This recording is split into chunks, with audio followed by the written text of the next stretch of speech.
Clip number 41۔ اس میں آپ انشاءاللہ عز و جل قرآن پاک کی سورہ بقرہ کی آیت نمبر 120 سے لے کر 122 کی تلاوت، ترجمہ اور تفسیر قرآن صراط الجنان سنیں گے۔ بسم اللہ الرحمن الرحیم۔ ترجمہ: اللہ کے نام سے شروع جو نہایت مہربان رحمت والا ہے۔ وَلَن تَرْضَىٰ عَنكَ الْيَهُودُ وَلَا النَّصَارَىٰ حَتَّىٰ تَتَّبِعَ مِلَّتَهُمْ قُلْ إِنَّ هُدَى اللَّهِ هُوَ الْهُدَىٰ وَلَئِنِ اتَّبَعْتَ أَهْوَاءَهُم بَعْدَ الَّذِي جَاءَكَ مِنَ الْعِلْمِ مَا لَكَ مِنَ اللَّهِ مِن وَلِيٍّ وَلَا نَصِيرٍ۔ ترجمہ: اور یہودی اور عیسائی ہرگز آپ سے راضی نہ ہوں گے جب تک آپ ان کے دین کی پیروی نہ کر لیں۔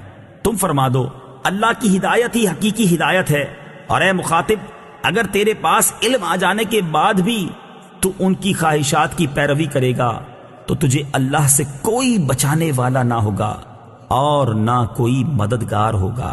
ولن ترضا، اور ہرگز راضی نہ ہوں گے۔ تفسیر صراط الجنان میں ہے، فرمایا جا رہا ہے کہ اے حبیب صلی اللہ تعالی علیہ وآلہ وسلم، یہودی اور عیسائی ہرگز آپ سے راضی نہ ہوں گے جب تک آپ ان کے دین کی پیروی نہ کر لیں، اور یقیناً یہ بات ناممکن ہے کہ آپ ان کے دین کی پیروی کریں کیونکہ وہ باطل ہیں۔ ان کے مقابلے میں آپ جواب دیں کہ اللہ تعالیٰ کی ہدایت ہی حقیقی ہدایت ہے جو اس نے مجھے عطا فرما رکھی ہے۔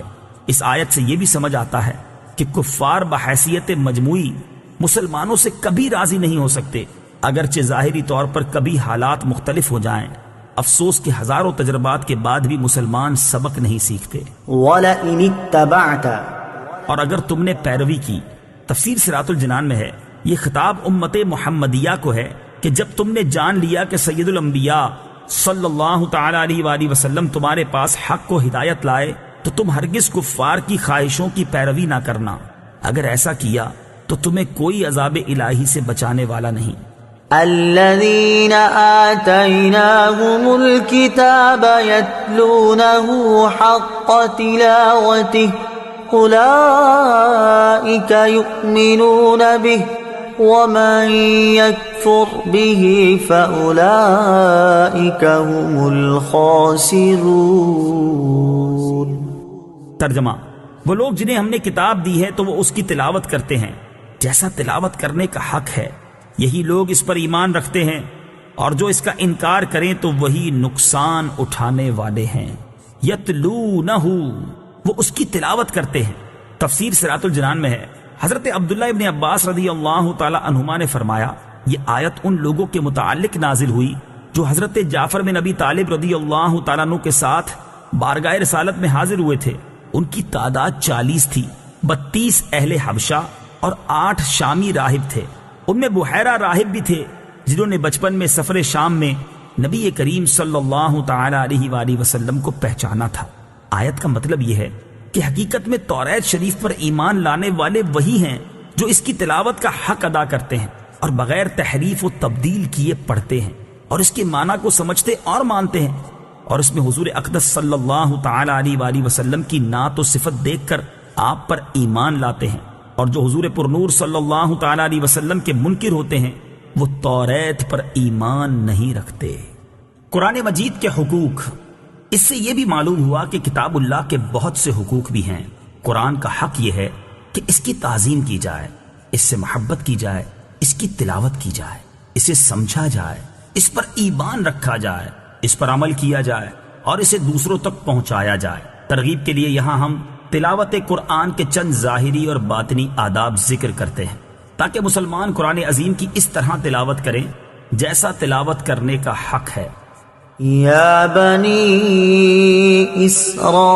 اسرائیل اذکروا نعمتی التي انعمت علیکم وانی فضلتکم علی العالمین۔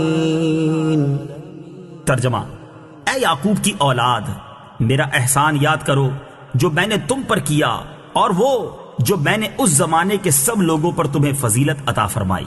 یا بنی اسرائیل، اے بنی اسرائیل۔ تفسیر صراط الجنان میں ہے، یہاں سے ایک بار پھر بنی اسرائیل کو اللہ تعالیٰ کی نعمتیں یاد دلائی جا رہی ہیں تاکہ ان پر قائم کی گئی حجت مزید مضبوط ہو جائے۔ اس آیت سے دو مسئلے معلوم ہوئے۔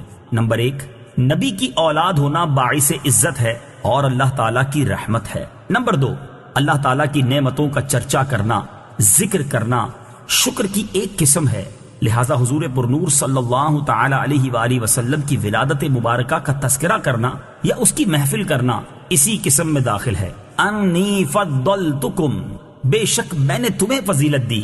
تفسیر صراط الجنان میں ہے، بنی اسرائیل اپنے زمانے میں تمام لوگوں سے افضل تھے کیونکہ یہ نبیوں کی اولاد تھے اور ان میں صالحین بہت تھے۔ اب حضور اکرم صلی اللہ تعالی علیہ وآلہ وسلم کا انکار کر کے اور سرکشی کر کے ذلیل ہو گئے۔ اس سے معلوم ہوا کہ عزت حضور اقدس صلی اللہ تعالی علیہ وآلہ وسلم کے قدم سے وابستہ ہے۔ جو ان کا ہو گیا عزت پا گیا اور جو ان سے پھر گیا ذلیل ہو گیا۔ اعلیٰ حضرت امام احمد رضا خان علیہ رحمت الرحمان فرماتے ہیں، بخدا خدا کا یہی ہے در، نہیں اور کوئی مفر مقر۔ بخدا خدا کا یہی ہے در، نہیں اور کوئی مفر مقر۔ جو وہاں سے ہو یہیں آ کے ہو، جو یہاں نہیں تو وہاں نہیں۔